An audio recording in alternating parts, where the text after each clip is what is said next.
या फिर दूसरा जब कोई चर्च का गलती करता है, जैसे मान लो बजिंदर के चर्च में हुआ, ये भी लोग मुद्दा उठा रहे हैं। उसके चर्च में उससे जो फिल्मी सितारे आए तो उन्होंने गलतियां की है ना, परमेश्वर के पवित्र भवन में कुछ बुरी बातें की जो अच्छी नहीं थी। तो अपोस्टल जी ने बहुत सारी लोग कहते हैं कि उन्होंने वीडियोस बनाई। उसके बाद अगर प्रधान का हम बयान चेक करते हैं, जो उसने भी अपनी ओर से माफ़ी मांगने की कोशिश की, जो लोगों को दिखाया, तो वो बिल्कुल भी तरीका माफ़ी मांगने का नहीं था, आत्मिक तरीका। उसने कोई भी ऐसे शब्द समाज में कोई वीडियो बनाकर कन्फेस नहीं किया कि हाँ मुझसे गलती हुई है, हाँ मैंने पाप किया है तो मेरा पाप परमेश्वर क्षमा करेगा, ऐसा कुछ भी नहीं उसने कहा। उसने अपने बयान में कहा कि जब हम समाज में विचरते हैं तो वचन से कुछ बातें इधर उधर जाती तो मैं आगे से क्या रखूँ, बस ये उसका बयान था।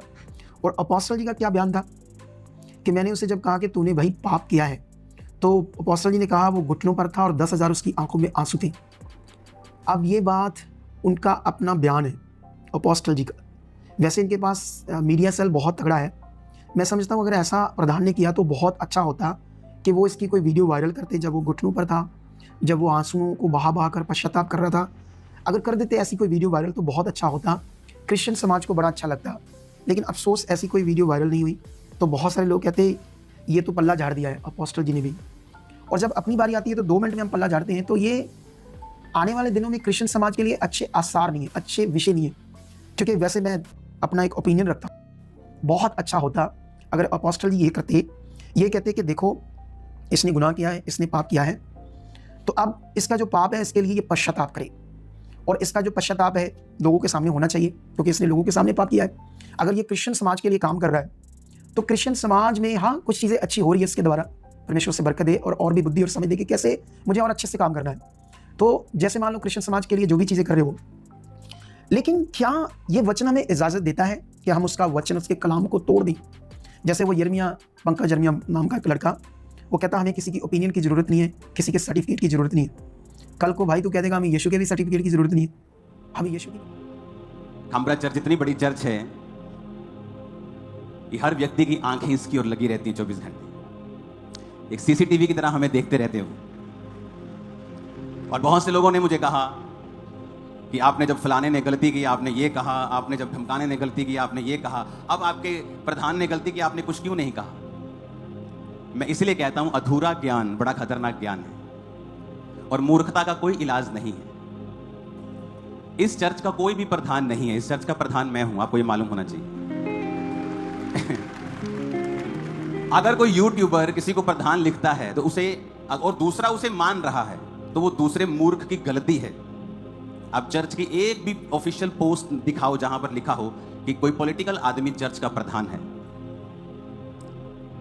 अब जेम्स बॉन्ड यहां पे पंजाब में आए, कोई बंदा बोल दे पंजाब द सीएम जेम्स बॉन्ड, और कोई दूसरा उसे पढ़ ले कि पंजाब द सीएम जेम्स बॉन्ड, तो वो पंजाब का सीएम थोड़ी बन जाएगा क्योंकि किसी यूट्यूबर ने लिख दिया और तुमने उसे मान लिया। चर्च की 3 बॉडीज हैं। एक है spiritual body, Ankur Narola ministries Khamra church is a spiritual body, जहां पर स्पिरिचुअल चीजें होती हैं, जहां पर स्पिरिचुअल आदमी सारे काम को संभालते हैं। मैं प्रेरित के पोस्ट पे हूं, कोई पास्टर की पोस्ट पे है, कोई डीकन की पोस्ट पे है, कोई अपना अपना काम मैनेजमेंट के थ्रू कर रहा है, कोई किसी तरह से कर रहा है। दूसरा है चर्च का पार्ट, एक सोशल पार्ट, जिसमें हम सोशल काम करते हैं, कॉलेजेस ओपन करते हैं, फ्री शिक्षाएं देते हैं। वो एक अलग एनजीओ है, वो अंकुर नरोला मिनिस्ट्री उसमें नहीं करती, उसका अलग पार्ट है, क्योंकि लोगों को शायद मालूम नहीं है, क्योंकि लोगों को इतना पता नहीं है, नॉलेज नहीं है, ना उनको इतना ज्ञान है, ना ही प्रभु ने उन्हें इतना इस्तेमाल किया है कि उनको इन चीजों के बारे में नॉलेज हो। तो दूसरा हिस्सा है चर्च का, जहां जो स्पिरिचुअल सोसाइटी है वो क्या करती है, वो चैरिटी करती है और सोशल वर्क करती है, घर बना के देती है, फ्री शिक्षा देती है, हेल्प करती है, राशन देती है। चर्च का तीसरा पार्ट है ग्लोबल क्रिश्चियन एक्शन कमेटी, वो उसका प्रधान है जिसकी आप बात कर रहे हो, जिस व्यक्ति की आप बात कर रहे हो।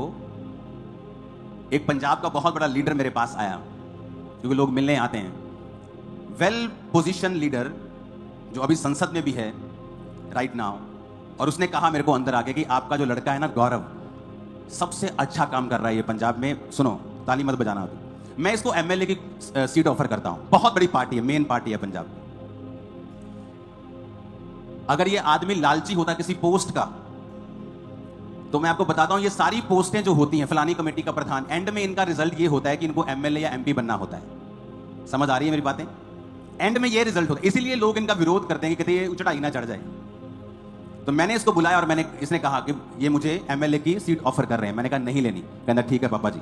फोन किया कि नहीं सर हमने नहीं लेनी। जो आदमी एमएलए की सीट ठुकरा रहा है, आपको क्या लगता है वो किसी कमेटी का प्रेसिडेंट होने को फाइट करेगा? मैंने पूछा, मैंने कहा गौरव क्या चीज है? कहता मैंने अपना इस्तीफा रखा हुआ है, लेकिन जब एक्शन कमेटी की मीटिंग होगी मैं उसमें दूंगा। लेकिन लोगों को इतनी तड़फ मची है, क्यों? क्योंकि ऐसा व्यक्ति जो सेलिब्रिटीज की परवाह नहीं करता, ऐसा व्यक्ति जो अपनी जान की परवाह नहीं करता, हम आपको कुछ चीजें बताते नहीं ओपनली। जेल में से ऐसे लोग, ऐसे हत्यारे जिन्होंने कहा कि इस व्यक्ति का, इस गौरव का इलाज करो, इसको मारो, मैं आपको देता हूं 5 लाख रुपए महीना, आपकी जान की रिस्क होगा उस काम में, आओ करो मेरे साथ। कोई नहीं आएगा, चाहे 5 लाख रुपए महीना क्यों ना। और वो चर्च से कोई लाखों रुपया महीना नहीं ले रहा, वो कि चर्च पैसा दे रहा, वो काम कर रहा है। वो 24 घंटे चर्च की और कम्युनिटी की सेवा में होता है। कोई पोस्ट नहीं है उसके पास चर्च की, एक्शन कमेटी की पोस्ट भी वो त्याग चुका है। उसने कहा पापा मैं फास्टिंग कर रहा हूं, मैं प्रेयर कर रहा हूं, मैं उपवास रख रहा हूं, मैं माफी मांग रहा हूं और दोबारा ये गलती मेरी लाइफ में कभी नहीं होगी। अब आपको क्या चाहिए? क्योंकि लोग आपसे जेलसी करते हैं, चर्च से जेलसी करते हैं, उनको मौका चाहिए कोई। मैं तो मैं आज प्रभु को बोल रहा था, मैं कहा परमेश्वर तू चंगा रह गया प्रभु, तू आज दे युग च नहीं कदे आ गया। ए तेनू ट्रोल करे जाना ही लोगों ने, लै यहूदा इस्करियोती डिग गया, तेरे को टीचिंग नहीं दी गई, तू उन्हें समझा नहीं सकिया, तू ਉਹਦਾ दिल नहीं बता सकिया, यहूदा इस्करियोती किदा डिग गया।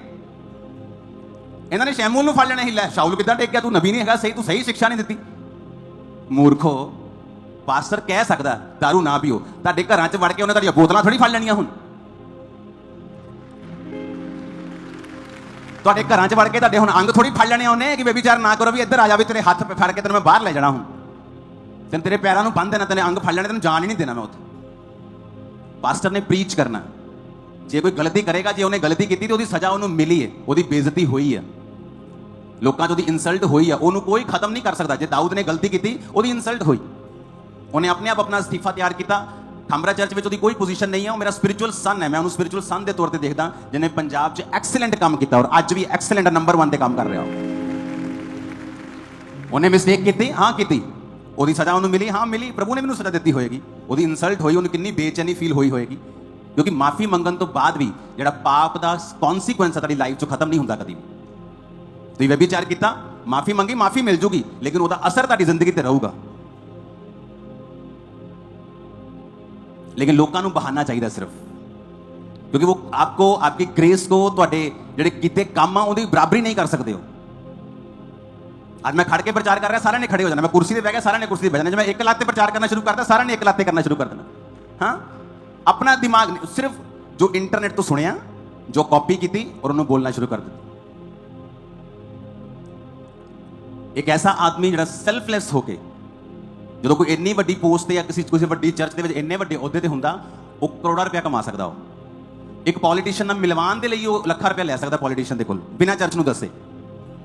ਪਿੱਛੇ ਜੇ ਮੇਰੇ ਕੋਲ ਆਇਆ ਔਰ ਮੈਨੂੰ ਕਹਿੰਦਾ ਪਾਪਾ ਮੇਰਾ ਜਿਹੜੀ ਘਰ ਹੈ ਮੇਰਾ ਉਹ ਗਿਰਵੀ ਪਿਆ, ਮੈਂ ਉਹਦੀ ਕਿਸ਼ਤਾਂ ਨਹੀਂ ਦੇ ਪਾਇਆ ਬੈਂਕ ਦੇ ਕੋਲੋਂ, ਤੇ ਮੈਂ ਹੁਣ ਬੈਂਕ ਦੇ ਨਾਲ ਕੋਈ ਸੈਟਲਮੈਂਟ ਕਰ ਰਿਹਾ ਕਿ ਮੇਰੀ ਸੈਟਲਮੈਂਟ ਹੋ ਜੇ। ਇੱਕ ਐਸਾ ਆਦਮੀ, ਉਹਨੇ ਆਪਣਾ ਬਿਜ਼ਨਸ ਡਾਊਨ ਕਰ ਲਿਆ, ਉਹਦੇ ਕੱਪੜਿਆਂ ਦਾ ਬਿਜ਼ਨਸ ਸੀਗਾ।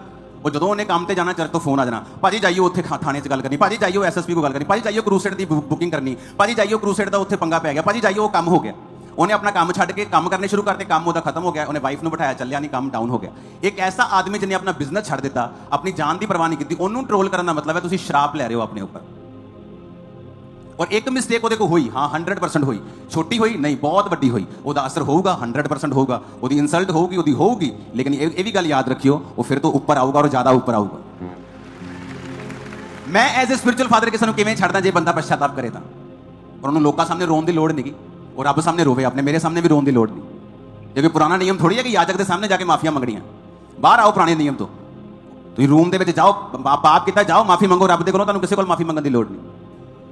ਹਾਂ, ਤੁਸੀਂ ਇੱਕ ਪੋਸਟ ਤੇ ਸੀਗੇ, ਤੁਸੀਂ ਮੇਰੇ ਕੋਲ ਆਏ, ਮੈਂ ਤੁਹਾਨੂੰ ਮਾਫ ਕੀਤਾ, ਉਹਦਾ ਕੌਨਸੀਕੁਐਂਸ ਕੀ ਹੈ ਕਿ ਤੁਸੀਂ ਹੁਣ ਇੱਕ ਪਦਵੀ ਤੇ ਨਹੀਂ ਹੋ, ਉਹਦਾ ਕੌਨਸੀਕੁਐਂਸ ਇਹ ਹੈ ਕਿ ਤੁਸੀਂ ਹੁਣ ਆਪਣੀ ਇਮੇਜ ਫਿਰ ਤੋਂ ਬਣਾਓਗੇ, ਇਹਦਾ ਕੌਨਸੀਕੁਐਂਸ ਇਹ ਹੈ।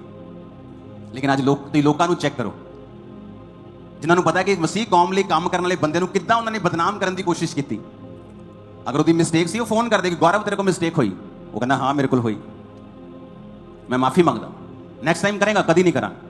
ਔਰ ਮੈਂ ਐਸੇ ਲੋਕਾਂ ਨੂੰ ਵੀ, ਲੋਕੀ ਮੈਨੂੰ ਦੱਸਦੇ ਐਸੇ ਲੋਕ ਵੀ ਹੈਗੇ, ਉਹਨਾਂ ਨੂੰ ਲੱਗਾ ਕਿ ਚਰਚ ਦਾ ਪ੍ਰਧਾਨ ਹੈ, ਆਪਣੇ ਆਪਣੀ ਚਰਚਾਂ 'ਚ ਪ੍ਰਧਾਨ ਖੜੇ ਕਰਦੇ, ਇਹ ਪਤਾ ਹੀ ਨਹੀਂ ਕਿ ਇਹ ਹੈ ਹੀ ਨਹੀਂ, ਪੋਸਟ ਹੀ ਹੈ ਨਹੀਂ ਚਰਚ ਦੇ ਵਿੱਚ, ਫਿਰ ਕਹਿੰਦੇ ਅਸੀਂ ਕਾਪੀ ਨਹੀਂ ਕਰਦੇ। ਫਿਰ ਉਹਨਾਂ ਦੇ ਲੋਕਾਂ ਦੀ ਕੰਪਲੇਂਟਸ ਹੈ ਕਿ ਇਹਨਾਂ ਦੇ ਤਿੰਨ ਜਗ੍ਹਾ ਤੇ ਰੋਂਗ ਰਿਲੇਸ਼ਨਸ਼ਿਪਸ ਆ ਉਹਨਾਂ ਲੋਕਾਂ ਦੀਆਂ। ਅਸੀਂ ਕਦੀ ਵੀ ਗੱਲ ਨਹੀਂ ਕੀਤੀ। ਕਿਉਂ? ਮੈਂ ਹਮੇਸ਼ਾ ਪਰਸਨਲ ਅਟੈਕ ਕਰਨ ਤੇ ਬਿਲੀਵ ਨਹੀਂ ਕਰਦਾ ਕਿ ਅਗਰ ਪਰਮੇਸ਼ਵਰ ਨਾਲ ਤੁਹਾਡਾ ਕੋਈ ਗਲਤ ਚੱਕਰ ਚੱਲਦਾ ਪਿਆ, ਹਿਸਾਬ ਦਾ ਸੈੱਟ ਨਹੀਂ ਹੈਗਾ, ਤੇ ਰੱਬ ਤੁਹਾਨੂੰ ਸਜ਼ਾ ਦੇਊਗਾ। ਤੁਸੀਂ ਅਗਰ ਪਬਲਿਕਲੀ ਕੁਝ ਕਰੋਗੇ, ਮੈਂ ਪਬਲਿਕਲੀ ਕੁਝ ਕਹੂੰਗਾ। ਅਗਰ ਤੁਸੀਂ ਸੀਕ੍ਰੇਟਲੀ ਕੁਝ ਗਲਤ ਕਰ ਰਹੇ ਹੋ ਤਾਂ ਰੱਬ ਤੁਹਾਡਾ ਨਿਆਂ ਕਰੇਗਾ। ਪਰ ਅੱਜ ਲੋਕਾਂ ਨੂੰ ਬਹਾਨਾ ਚਾਹੀਦਾ। ਅਗਰ ਯਹੂਦਾ ਇਸਕਰਿਓਤੀ ਗਿਰਿਆ ਤਾਂ ਯਿਸੂ ਮਸੀਹ ਤੇ ਵੀ ਦੋਸ਼ ਲਾ ਸਕਦੇ। ਅਗਰ ਸ਼ਾਉਲ ਗਿਰਿਆ ਤੇ ਉਹ ਸ਼ੈਮੂਅਲ ਦੀ ਸਿੱਖਿਆ ਨੂੰ ਮਾੜਾ ਕਹਿ ਸਕਦੇ। ਇੰਨੇ ਵੇਲੜ ਲੋਕ ਹੈਗੇ ਆਪਣੇ ਕੋਲ ਇੰਟਰਨੈਟ ਦੇ ਉੱਤੇ। ਆਪਣੀਆਂ ਜਾ ਕੇ ਸੇਵਕਾਈਆਂ ਔਰ ਕੰਮ ਦੇਖੋ, ਆਪਣੀਆਂ ਜ਼ਿੰਦਗੀਆਂ ਉਹਨਾਂ ਦੀ ਜਾ ਕੇ ਦੇਖੋਗੇ ਨਾ, ਤੁਹਾਨੂੰ ਤਰਸ ਆਊਗਾ। ਤਰਸਯੋਗ ਜ਼ਿੰਦਗੀਆਂ ਨੇ ਉਹਨਾਂ ਦੀਆਂ ਜਿਹੜੀਆਂ ਵੀਡੀਓਜ਼ ਬਣਾ ਰਹੇ, ਤਰਸਯੋਗ। ਉਹਨਾਂ ਦੀ ਲਾ ਕੇ ਲਾਈਵਸ ਦੇਖੋ, ਤੁਹਾਨੂੰ ਤਰਸ ਆਊਗਾ ਜਿੱਦਾਂ ਦੀ ਕੰਡੀਸ਼ਨ 'ਚ ਹੈਗੇ ਇਸ ਟਾਈਮ। ਪਰ ਮੈਂ ਕਦੀ ਕਿਸੇ ਤੇ ਅਟੈਕ ਨਹੀਂ ਕੀਤਾ, ਨਾ ਹੀ ਕਰਾਂਗਾ ਕਦੀ, ਕਿਉਂਕਿ ਆਪਾਂ ਨੂੰ ਪਤਾ ਆਪਾਂ ਕਿੰਨੇ ਕੰਮ ਕਰਨੇ, ਕਿਹੋ ਜਿਹੇ ਕੰਮ ਆਪਾਂ ਕਰ ਰਹੇ ਹਾਂ, ਕਿਹੜੀ ਪੋਸਟ ਤੇ ਆਪਾਂ ਹੈਗੇ ਹਾਂ, ਕਿੱਦਾਂ ਆਪਾਂ ਅੱਗੇ ਵਧਣਾ ਔਰ ਕਿੱਦਾਂ ਮਾਫੀ ਦੀ ਸਪਿਰਿਟ ਨੂੰ ਲੈ ਕੇ ਅੱਗੇ ਵਧਣਾ, ਸਿੱਖਿਆ ਦੀ ਸਪਿਰਿਟ ਨੂੰ ਲੈ ਕੇ ਅੱਗੇ ਵਧਣਾ। ਡਾਂਟਣਾ ਵੀ ਆ, ਉਲਾਹਣਾ ਵੀ ਦੇਣੀ ਹੈ, ਸਮਝਾਉਣਾ ਵੀ ਹੈ ਤੇ ਮਾਫ ਵੀ ਕਰਨਾ।